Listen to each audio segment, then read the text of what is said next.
આધીનતા, આ બધું એ આશ્રમની વ્યવસ્થાનો એક ભાગ હતો. એટલે ઋષિમુનિઓ રજવાડાઓ એના દીકરાઓને 5 વર્ષની ઉંમરમાં જ ઋષિમુનિના આશ્રમમાં મૂકી દેતા આશ્રયે, અને જ્યાં સુધી ભણીને 25 વર્ષના ન થાય ત્યાં સુધી એની પાસે સાધના કરાવતા.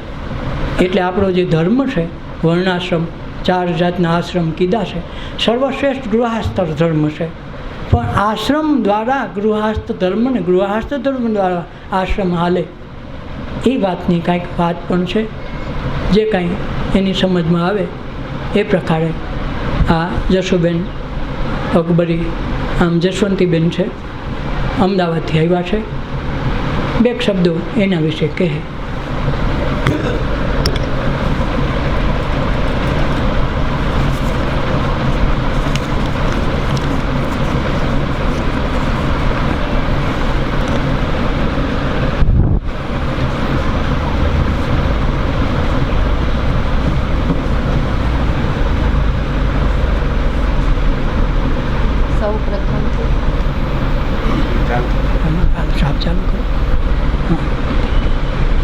સૌપ્રથમ આપણા ગુરુદેવને કોટી કોટી વંદન. પછી ભવનાથ તળેટીમાં જે આશ્રમમાં આપણે બધા જે જ્ઞાનગંગામાં આપણે સત્સંગ રૂપી ગંગામાં આપણે જે સત્સંગનો લાભ લઈ રહ્યા છે એ પવિત્ર ભૂમિને પણ કોટી કોટી વંદન. અને જ્યાં ભવનાથમાં નવનાથ સિદ્ધ 84ના બેસણા હોય અને જ્યાં આપણને અત્યાર સુધી જે કાંઈ આપણને સત્સંગનો લાભ મળ્યો એવી પવિત્ર ભૂમિને કોટી કોટી વંદન. આશ્રમના બાપુને પણ આપણે વંદન કરીએ. અને બીજું કે આપણા સૌ સાધકોની એક એવી અંતર્નાથથી પ્રાર્થના હતી કે આપણા ગુરુદેવનો આશ્રમ હોય તો આશ્રમનું એક નિર્માણ થવા જઈ રહ્યું છે કે નિર્માણથી નિર્વાણ સુધી પણ સર્વોની એક અંતરનાદ હતો કે આપણા ગુરુદેવનો આશ્રમ હોય એ પરમાત્મા સુધી આપણી પ્રાર્થના પહોંચી ગઈ અને એક નવા આશ્રમનું નિર્માણ થવા જઈ રહ્યું છે. તો એના માટે પણ આપણે એક ગુરુદેવનું ખૂબ ખૂબ વંદન કરીએ અને ખૂબ આમાં આપણે આગળ વધીએ એવી પણ ગુરુદેવને આપણે પ્રાર્થના કરીએ. આજે એક સોનેરી અવસર આવ્યો છે આપણે આંગણે કે સર્વ સાધકોની એવી પ્રાર્થના હતી તો કે આપણા ગુરુદેવનો આશ્રમ હોય તો આ પ્રાર્થના સફળ થઈ છે. આશ્રમનું નિર્માણ થઈ રહ્યું છે તો આપણે બધા ફૂલ નહીં તો ફૂલની પાંખડી પ્રસાદ રૂપે વાવેતર કરીએ. એટલે ખરેખર એક આપણે ખેડૂત હોય તો વાવવાની હોય તો કેટલો આનંદ હોય. તો આપણને બધા ખૂબ ભાગ્યશાળી છીએ કે આપણે આ પવિત્ર ભૂમિમાં બેઠા છીએ અને એક વાવવાનો આપણને એક અવસર મળ્યો છે. તો સૌ એમ કે ફૂલ નહીં તો ફૂલની પાંખડી, અને કોઈને જાહેરમાં દક્ષિણા આપવી હોય તો દિલીપભાઈને કહીને જાહેરમાં બોલી શકે છે. અને ગુપ્તદાન તરીકે કરવું હોય તો પણ બધા દાન કરી શકે છે.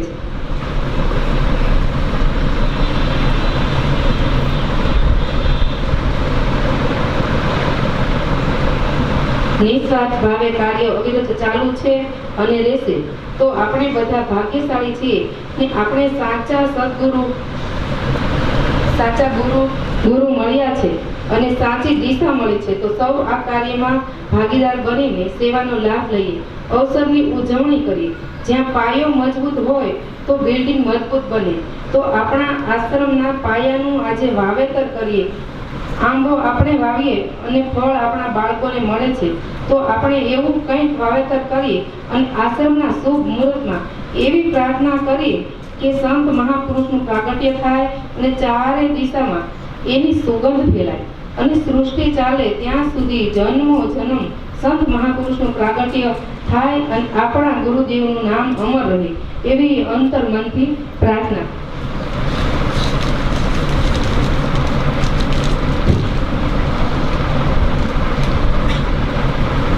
સત્સંગ દ્વારા મન શાંત થાય છે અને એકબીજાની નજીક રહી શકાય અને આપણી અંદર નેગેટિવ વાઇબ્રેશન દૂર થાય અને પોઝિટિવ વાઇબ્રેશન મળે તેવું તાત્પર્ય અને ધ્યાન સીડીથી આપણને ઉર્જા મળે.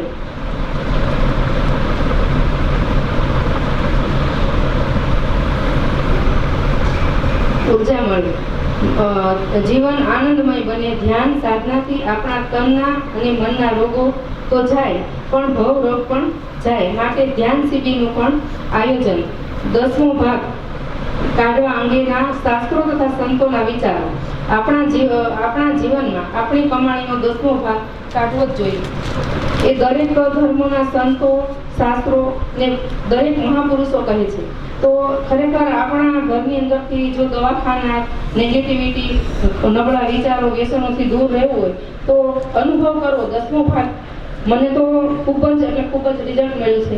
અને બધાએ એવું એક વખત દર મહિને 10મો ભાગ કાઢવો જેવું નક્કી કરી અને ખુદને અનુભવ કરવો. દરેક શાસ્ત્રો સંતો કહે છે એ કોઈ એમને ન કહેતા હોય.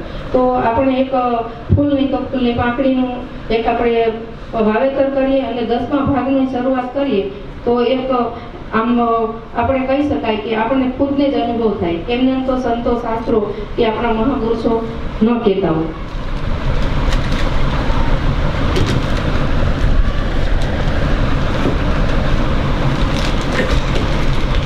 આગળ હવે હું મુકેશભાઈ મુકેશભાઈ જય શ્રી જય ગુરુદેવ.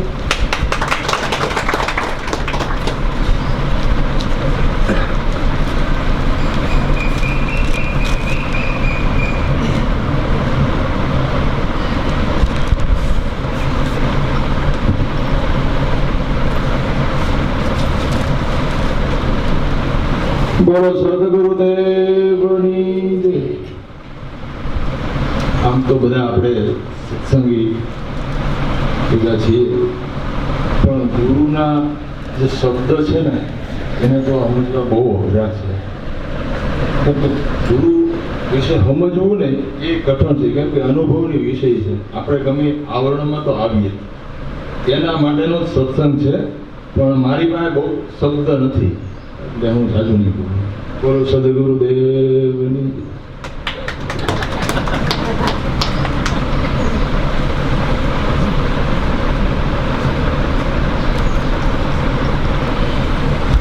ઘણી વખત એવું હોય, છોકરો હોશિયાર હોય, ઘેરે પોપટની જેમ વાણી બોલતો હોય, આપણને લાગે કે મારો છોકરો કંઈ વાંધો નહીં આવે, પણ જ્યારે પેપરમાં લખવાનું થાય ને તે ઢગલાનો ઢ થઈને આવે. આ જે છે ને માઇન્ડ પાવરની વાત છે. જો માઇન્ડને એને ખડતલથી કરવામાં આવે ને તો કાંઈ વાંધો નહીં. આગળ સમૂહમાં ગમે એને બોલવા દો ને તો બેઠા બેઠા ગમે એટલું બોલી નાખે. પણ લાઉડ કાંઈ ખાઈ જવાનું હોય ને મારી નાખે એમ હોય. પણ સારું લાઉડ પાસે ભલભલાના આના નહીં, દરેક વ્યક્તિના ભલભલાના ટાટિયા ધ્રુજે ને શબ્દો ક્યાં ઓગળી જાય ખબર ન પડે. ને બધું યાદ હોય હો. તમે હેઠા બેહાડો એક એક શબ્દની યાદ હોય, પણ જેવા લાઉડમાં પૂગે ને એટલે કોણ જાણે હું થઈ જાય. જાણે લાઉડ આખે કોઈ કાંઈક કરી જવાનું, કાંઈ ન કરે. પણ છતાં આની ખૂબી તો છે હો. આમાંય ખુમારી જોઈએ, આમાંય અંતરની જો વૃતા હોય, અંદરની વ્યથા હોય, એમાંથી કાંઈક નીકળે તો આમાં ગંગાની જે શબ્દની ધારાની શરૂઆત થઈ જાય ને પછી અટકતી નથી, પછી ગોખવાની જરૂર નથી. જે વિષયનો શબ્દ દે એક શબ્દ ઉપર હવા લગ હાયલાટ કરે બંધ ન થાય. શું કામ? એ અંતરની ગંગાની પ્રાગટ્ય થાય. એમ ગંગાજીનું પ્રાગટ્ય વિતરથી થવા માંડે ને પછી શબ્દ તેની મેળે આવે. વિષય પસંદ ન કરવો પડે કે આ વિષય ઉપર બોલો, તમે ધારો એ શબ્દ ઉપર બોલી શકો. એટલે આ એમાંય ખૂબી તો છે. એમ જાહેરમાં બોલવું હેલું નથી. એ ઘરે ગમે એમ વાતો કરે, રાફડિયા દુઆ તો હાયલાટ કરે, એના બહુ સારા, પણ ઓલા દુઆ કરવાનું બહુ કઠણ.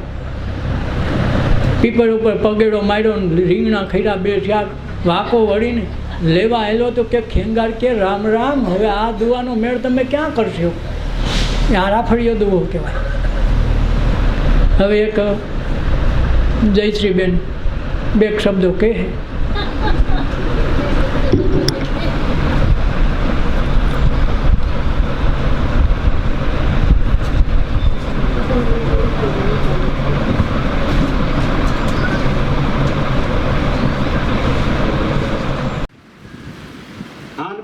આઈન્સ્ટાઈન થઈ ગયા, એક વિજ્ઞાની થઈ ગયા, અને અણુની શોધ એણે કરી. 10,000 યુનિવર્સિટીમાં સર્વે કર્યું, એમાં પહેલો નંબર આઈન્સ્ટાઈને આપ્યો. આ પ્રકાશ છે, એમાં તરંગો છે, એમાં કણો પણ છે, અને સાપેક્ષવાદનો સિદ્ધાંત એણે સમજાવ્યો. એને કોઈ પૂછ્યું કે આટલો બધો વિજ્ઞાનનો વિકાસ તો છતાં માણસ કેમ દુઃખી છે? ઝઘડા કેમ છે, અશાંતિ કેમ છે. એટલા આપણે જોઈએ છીએ કે એટલા મંદિરો, એટલા સત્સંગના આયોજનો, કથાઓ, કીર્તન બધું છે, છતાં માણસમાં તમને કઈ ફેર લાગે છે? सितारों ने कहा सारा गगन बदल गया, सितारों ने कहा सारा गगन बदल गया, हर बुलबुलों ने कहा सारा चमन बदल गया, तब एक संत ने कहा कुछ नहीं बदला, मुर्दा वही का वही, सिर पर कफन बदल गया. પણ આ બધું જે છે એટલે એ આઈન્સ્ટાઈને પૂછ્યું એટલે આઈન્સ્ટાઈને જવાબ આપ્યો કે વ્યક્તિએ પરિવાર માટે વ્યવસ્થા કરી. તમે 2 માણસ, 4 માણસ, 5 માણસ, 7 માણસનું પરિવાર હો, એને રહેવાની, આજીવિકાની, ભણવાની, દવાદારોની, ભણવાની, મોજશોખ કરવાની બધી વ્યવસ્થા વ્યક્તિ પોતાના પરિવાર માટે કરે અને કરી છે. એક વ્યક્તિ. પછી રાષ્ટ્રના જે નેતાઓ છે એને રાષ્ટ્રની વ્યવસ્થા કરી. અને જેટલા સંપ્રદાયો છે, સંપ્રદાય ધર્મ નથી એટલું યાદ રાખજો. ધર્મ આખી જુદી વસ્તુ છે. ધર્મ આખી જુદી જ વસ્તુ છે. આ ભગવાનને માનવું, આનું જ નામ લેવું, આને જ દેવું, આ જ કરવું, એ સંપ્રદાય છે, ધર્મ નહીં. એ તો અભ્યુદય નિશ્ચય સિદ્ધિ સધર્મ. તમારો ભૌતિક વિકાસ કરે અને પરમાત્મા સુધી પહોંચવાની જે ક્રિયા હોય એને ધર્મ કહેવાય છે. તો સંપ્રદાયોએ સંપ્રદાય માટેની વ્યવસ્થા કરી, પણ કે મૂળમાં ખામી રહી ગઈ. શું? સારો માણસ બનાવવાનું કોઈ આયોજન ન કર્યું, એનું આ કર્યું. અને સારો માણસ સત્સંગ દ્વારા જ બનશે. સત્સંગ જે છે એના દ્વારા જ માણસમાં માનવતા. આપણે દાખલા તરીકે આપણી સૌરાષ્ટ્રની અંદર એટલા બધા સ્થાનો છે, તમે ત્યાં જાઓ એટલે આવો, બેસો, ચા પાણી, જમવાની, રહેવાની વ્યવસ્થા બધી છે. તરત છે જ નહીં તો ખાવા હાટું ત્યાં જવાનું છે, ચા પીવા હાટું, ત્યાં રહેવા હાટું જવાનું છે, તો ઘરે મળે છે. તમને ક્યાંય સત્સંગ દેખાય છે, બધી આંટો મારીને આવો. 2 શબ્દો ક્યાંય છે, કોઈ એના જે અધિષ્ઠાતા હોય, એના મહંત હોય, કે સંચાલન કરનારો હોય, એની પાસે 2 શબ્દો છે. પરિવર્તન નહીં આવવાના કારણો છે. અને અહીંથી જે માણસ ત્યાં સુધી જાય, દાખલા તરીકે સત્તાધાર છે, તો ત્યાં જઈને આવે તો 50-100 રૂપિયા જોવે ને ખાવાનું મળતો એ ત્યાં ખાવા દઈ શકે ખરો? એની પાસે ટિકિટ ભાડું ક્યાંથી હોય? એટલે સત્સંગ ક્યાંય છે જ નહીં, એનું આ પરિણામ. એટલે તમે બધા આ સેવા કરો છો, સત્સંગ બહુ ઉત્તમ વસ્તુ છે અને એને પકડી રાખજો. આ સ્થાનની વાત કરી તો કોઈ પણ સ્થાન જોઈએ, એક માધ્યમ તો જોઈએ ને, કાંઈ પણ કે જ્યાં આવું આયોજન થાય, લોકો જઈ શકે. તો આવા જે સ્થાનો છે એને ધાર્મિક સ્થાનો છે, જ્યાં તમને પહેલો સત્સંગ મળે અને તમારા જીવનનું પરિવર્તન થાય. જીવનનું પરિવર્તન ન થાય, સાદું કદાચ 100 રૂપિયાની ગોટી હોય અને કપડાનો મેલ ન થતી, 100 રૂપિયા નકામા જ છે તમારે. સમજ્યા? ગમે એવું ગરમ પાણી હોય, ગમે એવું પાવડરમાં ભળ્યા હોય, જીવનમાં પવિત્રતા આવવી જોઈએ. પછી નિર્વ્યસની બનવું જોઈએ. પછી ઈશ્વરે જે કાંઈ શક્તિ આપી હોય, સેવા 3 પ્રકારે થાય છે. ધનવાન ધન ખર્ચી કરે, ગરીબને કઈ સહાયતા, વિદ્વાન જન ઉપદેશ આપી શીખવશે ને ન્યાયતા, તેમજ અવર્જન શરીરથી કઈ ચિત્ત દીએ પર હિતમય, સેવા વિના સંસારમાં સદ્ધર્મ દીધો છે. જેની પાસે પૈસા છે એ પૈસાથી સેવા કરે, જેની પાસે પૈસા નથી એ બીજાને પ્રેરણા આપીને બુદ્ધિ દ્વારા સેવા કરે, અને એ નથી એને પોતાના શરીરથી સેવા કરે. ઈશ્વરના ચોપડે ત્રણેયની સેવા એક સરખી છે, વધારે મોટું કાંઈ નથી. તો આવી જે પ્રવૃત્તિ થાય એમાં તન મન ધનથી બને એટલું જે ઈશ્વરે શક્તિ આપી અને એમાં સહકાર આપવા. આજે તમે વાત કરીએ અને કેટલાય માણસોના જીવનના પરિવર્તન આવશે. હું તો માનું એના જેવું વ્યક્તિ પુણ્ય નથી. માણસની અંદર માનવતા જે પ્રગટ થતી, મનુષ્યત્વ જે પ્રગટ થવું, એના જેવું કોઈ પુણ્ય નથી. બધા સત્કર્મો તો છે જ તે. અને ભાઈ જેવા સરપંચે કહ્યું કે અમારો સહકાર અને એની મોટી સેવા છે. બીજી લાઈનમાં આવે તો તમે શું કરવાના છો? સમજ પડે ને? એની એક મોટી સેવા છે, માધ્યમ છે. ટિકિટ નહીં થાય તમે શું કરો? ગમે એટલા પૈસા. અને હું એને ધન્યવાદ આપું છું કે આવા સત્કર્મમાં પોતાનો આવો ફાળો આપે છે. એટલે જાદો નહીં કહેતા, પણ હંમેશા કોઈ પણ એકનો સદગુરુ સંતનો આશરો રાખજો. પાણીના ફુવારાની નીચે કોઈ બેસે અને પછી એમ કે હું પલળું નહીં તો અસંભવિત છે, પલળવું જ પડે. એવી રીતે આ સંસારની અંદર કોઈ પણ વ્યક્તિ આવે અને એના જીવનની અંદર કંઈ પણ ઘટના ન ઘટે શક્ય જ નથી.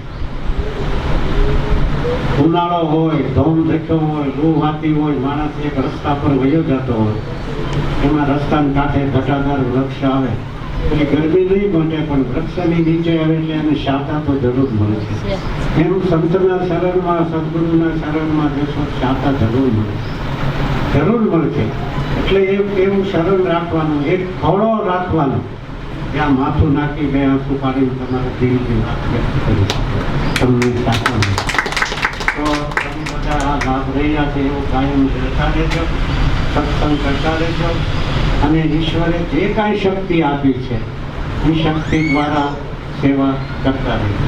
પછી આપણે બધા એમ કહીએ છે આશીર્વાદ આપો, આશીર્વાદ આપો, સંતોના, ગુરુના, બ્રાહ્મણોના, સાધુના, વડીલોના આપણે કહીએ છીએ ને આશીર્વાદ. પણ આશીર્વાદ એટલે શું?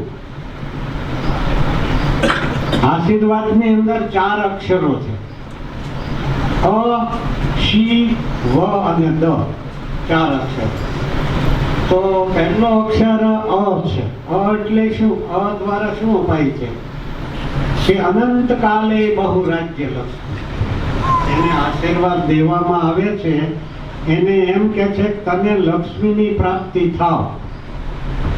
તો લક્ષ્મી છે ને પક્ષી જેવી છે, ઘડીક આ ડાળ ઉપર બેસે, ઘડીક ઓલી ડાળ ઉપર બેસે, ઘડીક આમ જતી રહે. એવી નહીં, અનંત કાળ સુધી ટકે એવી. બહુ સુખ ભોગવ્યા પછી દુઃખ ભોગવી નથી શકાતું. સુવિધામ રહ્યા પછી તકલીફ પડે છે. એટલે તમને લક્ષ્મી મળો પણ ટકી શકે એવી, અને બીજું ભોગવી શકો એવી. બાસુંદી બનાવી હોય અને ડાયાબિટીસ ત્યાં જોઈને બળવાનું જ નહીં, સમજ્યા? એટલે ભોગવી શકો એવી લક્ષ્મી તમને મળો. અ અક્ષર ઈ આપે છે.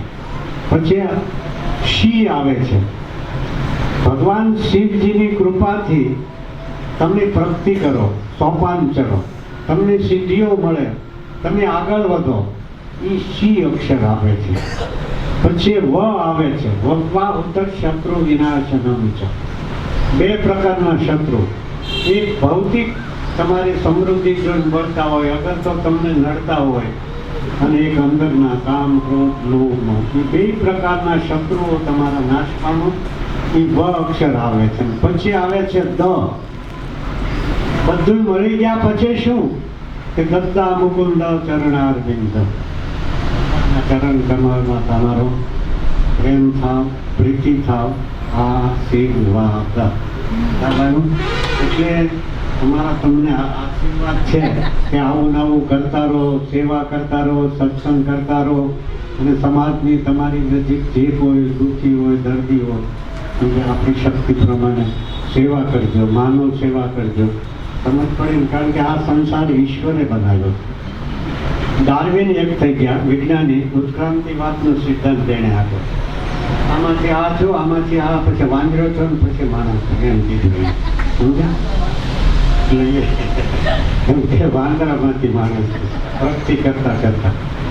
તો માણસ તો એ જ છે જેમાં માનવતા પ્રગટે.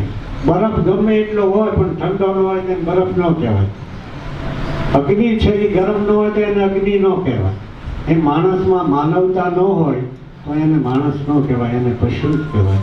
અને એ માનવતાનું પ્રગટીકરણ સંતો દ્વારા, સદગુરુ દ્વારા, આપણા વડીલો, વૃદ્ધો છે એના દ્વારા થતું હોય તો આપણા કુટુંબની અંદર, સમાજની અંદર આપણા જે વૃદ્ધો હોય, મા બાપ હોય, એને સાચવવા, એને દુઃખ ન થાય એવું બોલવું નહીં, એવો વ્યવહાર નહીં કરવો, અને પુરુષાર્થ કરી અને જે કાંઈ મળે એની અંદર જીવન જીવવું, અને છોકરા છોકરીને ખૂબ ભણાવવા. અને બને એટલા વ્યસન નહીં કરવા, સુખી ખાવું હોય તો. એટલે ઓમ પૂર્ણમદઃ પૂર્ણમિદં પૂર્ણાત પૂર્ણમુદચ્યતે પૂર્ણસ્યમાદાય પૂર્ણમેવાવશિષ્યતે. ઓમ શાંતિ શાંતિ શાંતિ. બસ આવું બધું કરતા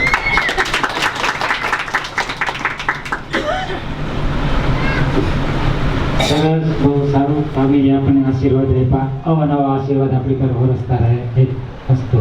જય ગુરુદેવ.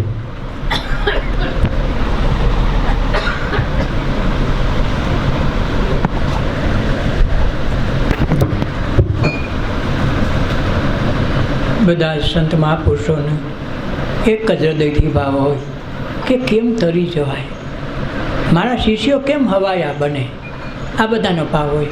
માતા પિતાને એની લાલચ હોય, મારો દીકરો મારા કરતાં હવાઈ કમાણી કરે. ગુરુનો એવો ભાવ છે, જન્મો જન્મ એવો મહાપુરુષો પણ પ્રાગટ્ય થાય કે ના જન્મ જન્મના ભવ રોગ તો કપાય, આ ભવથી પહેલે પાર લઈ જનારા કોઈ મહાપુરુષ પણ મળે અને આમે પાર પહોંચાડે. એના શિષ્યો હવાયા થાય. અને હવાયા એટલે એમ કહી દે ધન પૈસાવાળા થાય એવી વાત ન હોય. કોઈ ગુરુ આશીર્વાદ એવા ન આપે કે મારો શિષ્ય કરોડપતિ થઈ જાય, આજે ખાલા નોખા નોખા ભાડા ભરીને બિચારો રેસ કાલ કરોડપતિ થઈ જાય, એવો આશીર્વાદ ન હોય. એનો શિષ્ય હવાયો કેવો થાય, એવી જ્યોતું પ્રગટાવે કે જન્મ જન્મ હજારો લાખો માણસોને ઉપયોગી થાય. તમે કરોડપતિ થાવ તો થઈને શું થાય?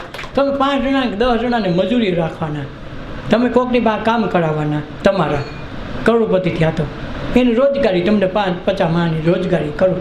તમે એવા આશીર્વાદ તો ન આપો કે જન્મનો ફેરો તૂટી જાય. એ મહાપુરુષો સિવાય કાંઈ ન આવે. એ કરોડોનું કલ્યાણ કરે. નરસિંહ મહેતા આપણે માસીને નીકળ્યા નથી, આપણે ધીરે ધીરે ગીત ગાઈ લ્યું. આપણે કરોડપતિ ગાય ને રોડપતિ ગાય ન ગાય. એની પાસે હું એને ગુરુ ન કે ભાઈ તમને સોળામાં હું રહેવાનું, તમને હાથ મારની હવેલી કરી દો, ન કરી દો 52 વખત આવો એકાદ ભેદ કરે કે ન કરે, પણ આ માગે નહીં. દિવસો જુદાઈ ના જાય છે, એ જશે જરૂર મિલન સુધી, મને હાથ જાલીને લઈ જશે મુજ શત્રુઓ મિલન સુધી, દિવસો જુદાઈ ના જાય છે. આ દિવસો કે ના જુદાઈના આવી રીતે વિરહ થવા માંડે. એમ લાગે કેદી ભગવાનને મળું, કેદી મારો જન્મ સફળ કરું, કેદી મનુષ્ય થઈ જાઉં. આવી તલ પાપડતા જાગે ને રાતે ભાગે હાલ ધરી ગુરુને મળ્યા. વા મારા પ્રશ્નનું સમાધાન ન થતું, આજ આખી રાત આ શબ્દ નડ્યા, નીંદર નથી આવતી. દેરાણી જેઠાણી કે ભાઈએ કે કુટુંબના કોઈ માણસે એવા શબ્દ કહી દીધા હવે અપમાનના, તો શું કરીએ? આખી રાત નીંદર ન આવે, તડફડિયા મારીએ. અને આમાં જદી એમ થાય, મીરા કે મેં તો પ્રેમ દીવાની મેરો દર્દ ન જાણે કોઈ. તો આ દર્દ કેવું? એ દર્દ કાંઈ કરોડપતિની દીકરી હતી, એને ક્યાં ઘટતું હતું? રાજની સાહેબી હતી, એને કાંઈ ઘટતું નહોતું. છતાંય કીધું હું પ્રેમ દીવાની મેરો દર્દ ન જાણે.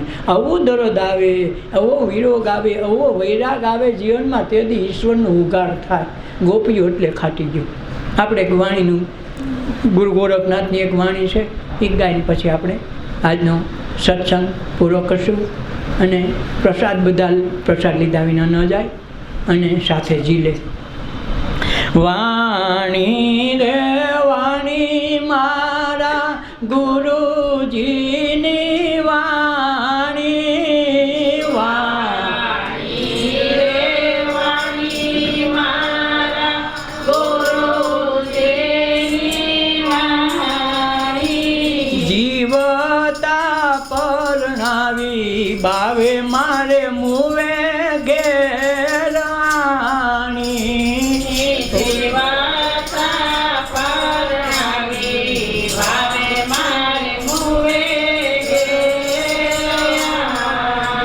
ખીલો દૂજને પેલી ભેંસો વલોવે, ખીલો દૂજને પેલી ભેંસો વલોવે, સસરો પારણી એને વહુજી જોડે,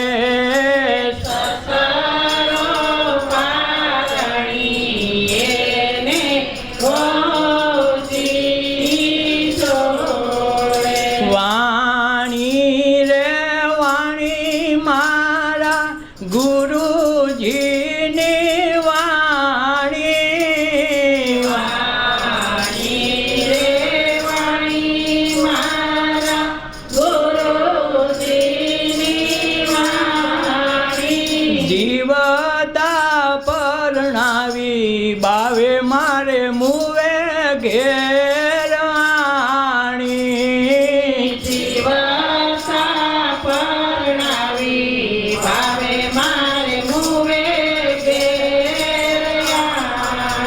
ખેતર પાક્યું ને પેલા રખે વાળને ખાધો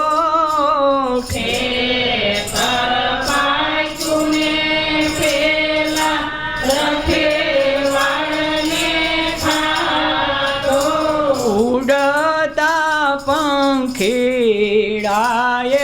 પારધીને ગળ્યો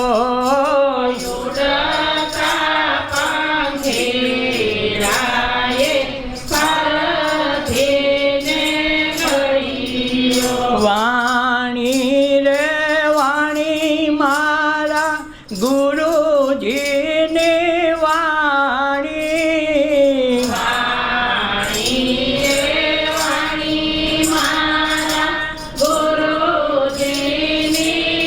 વાણી જીવતા પરણાવી બાવે મારે મુવે ઘેર આણી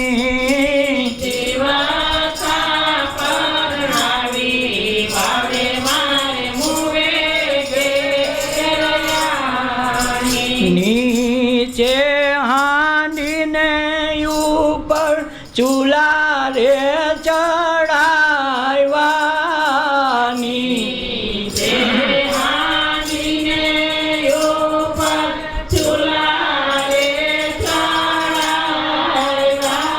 જળ કેરી માછલીએ બગલાને ગળ્યો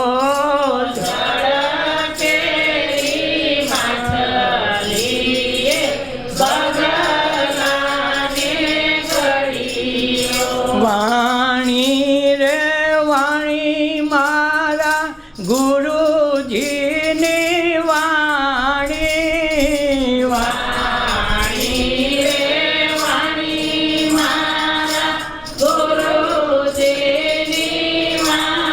વાણી જીવતા પરણાવી બાવે મારે મુવે ઘેર આણી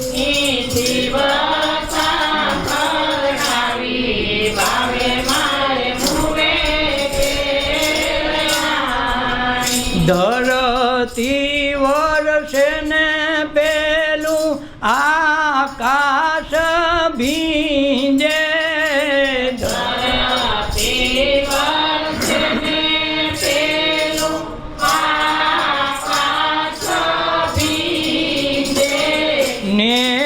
નેવાના નિરતોએ મોભાળે ચડિયા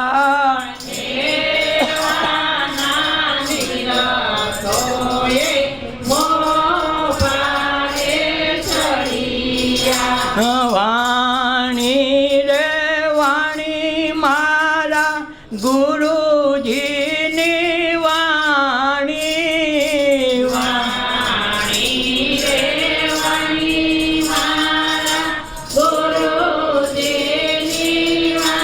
વાણી જીવતા પરણાવી બાવે મારે મુવે ઘેર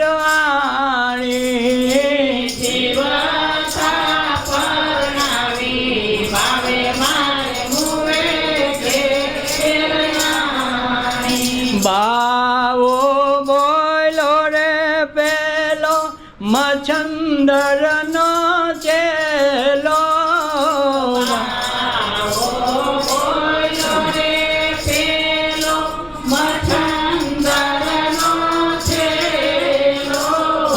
મારી મમતાને અમે બૈના અવધૂતાજી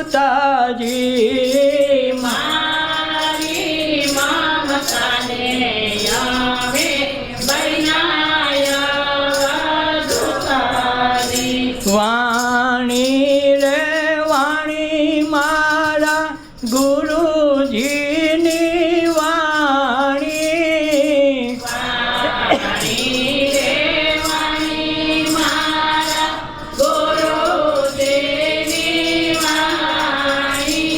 જીવતા પરણાવી ભાવે મારે મુવે ઘેર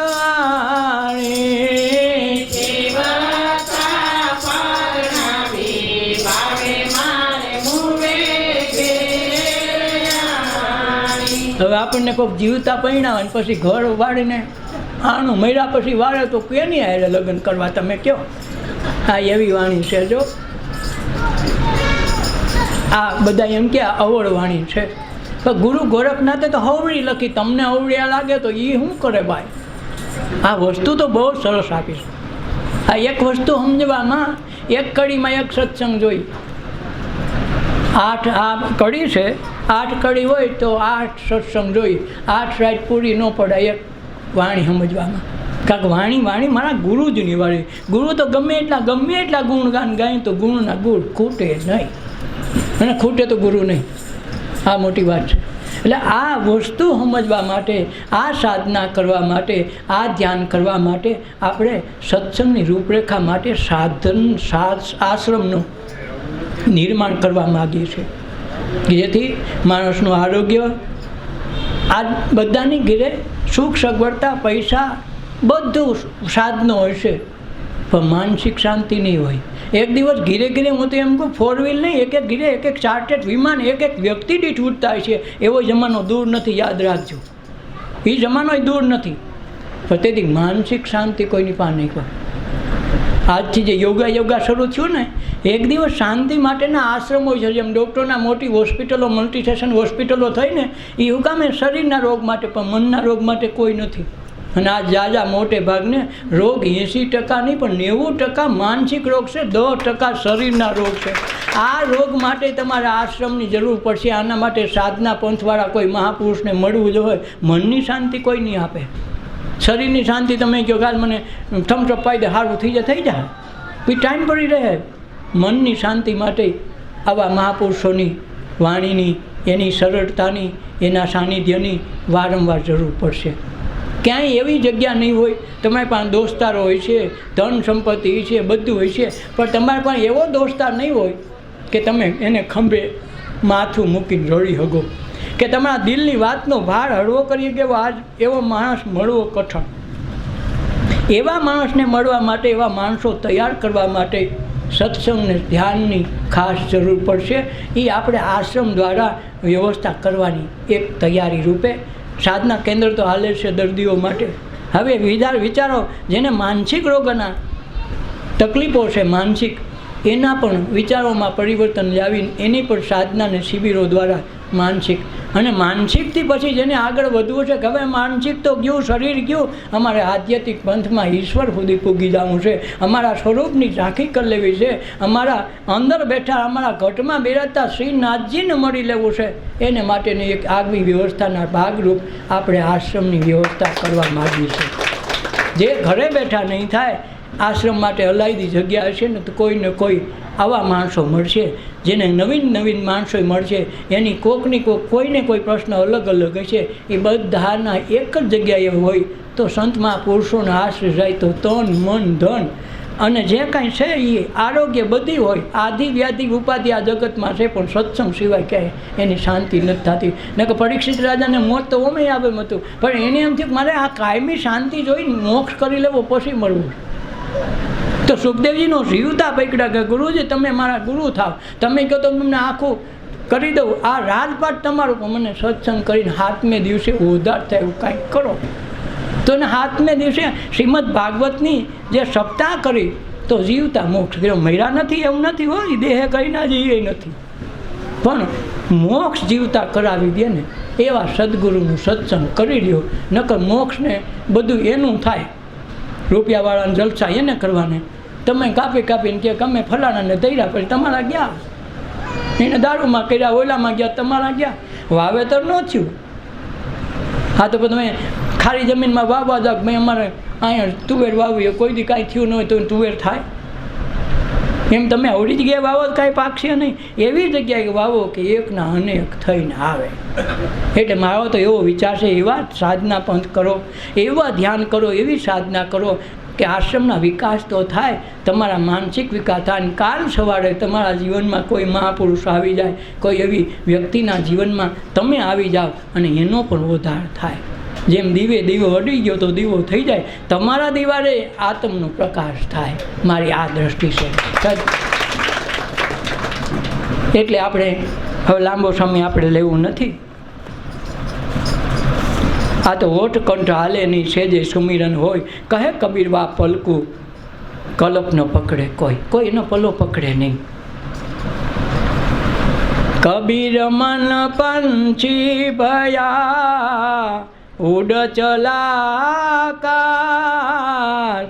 વૈકુંઠ તો ખાલી પડા હરિસંતન કી પાસ રે ભૈયા, હરિસંતન કી પાસ. જો ખુદ કીધું કબીર કે મન પંછી થયું, ઉડીને આકાશે ગયું, પણ હું વૈકુંઠ ત્યાં પૂગ્યા તો વૈકુંઠ ખાલી. પૂછ્યું કે ક્યાં છે ભગવાન? એ કે ભગવાન તો સાધુ સંતો પાસે. એ કે અમે તો ત્યાં જતા નથી, અમે તમારે મંદિરે રખડી, પણ અરે કોડવ તમે મંદિરે રખડો, ઓલા ત્યાં અમારે જવું પડે. એટલે કે વૈકુંઠ તો ખાલી પીડ્યું, સાધુ સંત પાસે તો આ બેઠા. આ સમજવું, એક એક શબ્દની આ વસ્તુ છે ને, આ વસ્તુ ઓલા કથાકારો સંભળાવતા નથી, સમજાવતા નથી. એટલે આપણે એક અલગ કાર્યક્રમ, એક આગવી જ વસ્તુ લઈને આજ આવ્યા છીએ, અને 5 માણસ વધુમાં વધુ સમજે, એના જીવનનો વધાર થાય, એના કુટુંબનું કલ્યાણ થાય, કેમ એના માનસિક પરિવર્તન આવે, એ કોકના સાનિધ્યમાં બે એનામાં સંસ્કારનો નાતો જીડાય, શાંતિ મળે કે ભાઈ આના શિષ્યો પાસે બે તો અમને મજા આવે, એમ કેવું જોઈએ. એમ તમારા કુટુંબમાં. એટલે એણે કીધું ને, એવા રે વૈષ્ણવનું દર્શન કરતા કુળ 71 તાર્યા. કોણ? નરસિંહ મહેતા કે કુળ 71 તાર્યા. 2 જણાએ કામ કર્યું. એક નરસિંહ મહેતાના કુળ 71 તારવાનું કીધું, અને બીજો કોણ? એક ઓલો કેવટ, રામા અવતારમાં કેવટ પ્રસંગ આવે ને, એ કેવટ એક બાઇક સાડી નીકળ્યો કે એને બધું કરાવી લીધું, અને પછી કીધું બાપુ હવે તમે જુઓ, બધું એને બહાર કરાવી લીધું. ભગવાનને કે હું જાઉં, નવડો નથી. ઊભા તો નાવડી રાખીને એને ઊભા તો એલો હમુય નથી જોતો. ઓલા ઊભા છે, ખબર છે અને જવું છે, હમું ન જોયું. કેવું પડ્યું કે બાપુ અમારે સામે પાછા આવે કે જાવ નહીં, આ એલું નદી રહેવું પડો. એમ નહીં, તારા સિવાય નાવડી નથી, આમ પૂગા એમ નથી, તો એમ કેવું જોઈએ ને. બોલો શું કરવાનું છે? અમારે સામે કાંઠે જવું. જો કેવી ગણતરી કે તમે કોણ છો? બધી ખબર છે. હા, એની સભામાં હતા, એવું નહોતું, એમ નહોતું, બધી ખબર હતી. છતાં પૂછ્યું કોણ છો તમે? કે ભાઈ રામ દર્શક તો રામને અમારે આ વનવાસને લીધે જવું પડે. બહુ સારું. પછી તમે ઓલી અહલ્યાને અડ્યા હતા શરણ રજમાં, તમે રજ અડીને ઓલી બાઈ થઈ ગઈ પાણામાંથી, એ જ કે બીજા? હા કે એલા એ હો, તો મારે ધ્યાન રાખવું પડે ને. જો એ પાણાને અડો ને બાઈ થઈ જાય તો આ મારી નાવ છે. હવે એક બાઈનું પૂરું નથી પડતું એટલા ફેરા કરું છું, અને કાલ તમે મારી નાવડીને અડો ને તમારી રજ અડી જાય ને બાયડી થઈ જાય, મારે ક્યાં હાસો ભાઈ? એકમાં નથી થતું, આ પછી પૂરું કેમ કરવું? હું તમને બેહાડું નહીં નવમાં. હો ભાઈ, તમને ઉપડો, મને તમારી બીક લાગે. જો ભગવાન તો હશે છે, પણ બાપુ તારે જે કરવું એ કરી અમને પુગાય તો તમારા પગ ધોવા પડે. રજ તમારી કામણ ગારી મારી નાવડી નારી થઈ જાય છે, તો અમારા રંક જનની, તો અમારા રંક જનની આજીવિકા ટળી જાય, તમારા પગ ધોવા દો રઘુરાય. આ તમારા અમે આજીવિકા ટાળના ગયા, બધું કરાવી લીધું, પિંડાને કરાવી લીધા કે બાપુ અમારે તો વર્ષો જૂની કોળના કોળ કેટલા આમાં જન્મીને આમાં અમારો ધંધો લાશે, મરી જાય છે, તમે પિંડાને દેવડાવો. ભગવાન વિધિ કરે, પિંડાને એની હાથે પિતૃ તર્પણ બધું કરાવ્યું, અને પછી છૂટા થયા ને પછી પગમાં પીડ્યો. તાને કે પગમાં નથી પીડ્યો, તમે જુઓ. તો આવા મહાપુરુષ મળે ને તેથી આને 71 પેઢી ભગવાન પાસે તરવી પડે. નરસિંહ મહેતા કે એવા વૈષ્ણવના દર્શન કરતા 71 કુળ તાડ્યા. કંઈથી બાંધે વૈષ્ણવ નથી થવાતો, ધ્યાન રાખી લેવું. 2 પેઢીમાં 5 પેઢો તો નહીં થાય. અને તમે એમ માનજો કંઈથી બાંધીને ગુરુ કરી લીધા એટલે કાંઈ તમે એમ ન સમજવું કે અમે નુગડા મટી ગયા, નુગડા છો જ. એવો મહાપુરુષનો આશરો જ્યાં અંદરથી તન મનના વિચારો બદલી જાય ને આખા જગત વ્યવહારના મારા કાર્યો બદલી જાય, તેની અંદરથી એમ લાગે કે વાહ, અહમ બ્રહ્માસ્મિ, અહમ બ્રહ્માસ્મિ, સોહમ સોહમ બોલે મારી નૈના. આ વસ્તુ આવે તેથી ઉજાગર થાય. અને આના માટે આપણે સત્સંગ કરીએ, આના માટે ધ્યાન કરીએ, આના માટે શિબિરો કરીએ. મારા માટે કંઈ કરતોય નથી, મારું કાર્ય પૂરું થઈ ગયું છે. કાલ સવારે ગુડ બાય કેવું હોય તો હું બેઠો, આવી જા. પણ શું છે, કાંઈક મળ્યું કોકને દેતા જાય ને, વાપરે તો ખરા, અને કોકને આંબો વાવ્યો હોય તો કાલ કેરી કોક ખાવે. આપણું થઈ જતું. હિમાલયમાં કેટલા યોગીને મળ્યા, ગણાઈને ગિરનારમાં મળ્યા, તો એને મળ્યા એનું કામ કરી લીધું, એક ઉપયોગમાં શું આવ્યા? આ તો સંસારમાં રહીને આ જલારામ છે, ભોજારામ છે, આ જેટલા મહાપુરુષો થઈ ગયા જીવતા જગતા આ દુનિયામાં થઈને સંસારમાં રહીને પતિ પત્ની બાયડી છોકરા વચ્ચે રહીને એને દીવા પ્રગટાવ્યા, એણે કેટલાનું કલ્યાણ કર્યું, એ કામ આવ્યા. આપણો એ ધ્યેય સાથે છે. જે થાય એ પ્રયાસ કરજો.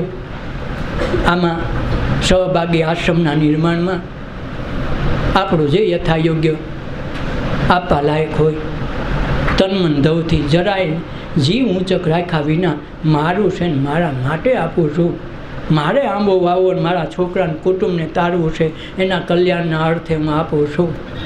એ રીતે આપજો. સદગુરુદેવની જય, અપના અપના માત પિતાની જય, સર્વે સંતોની જય, આજના ઉત્સવની જય. ઓ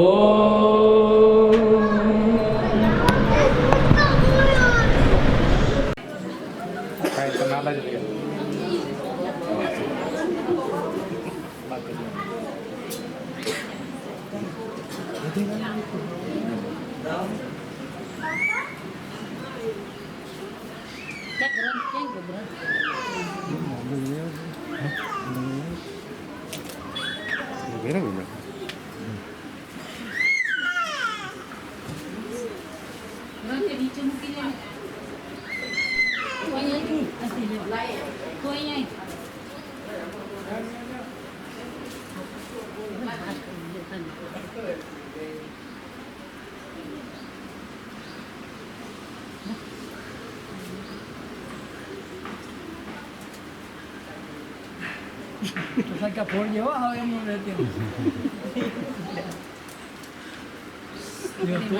એની મરજી એવું લાગે છે.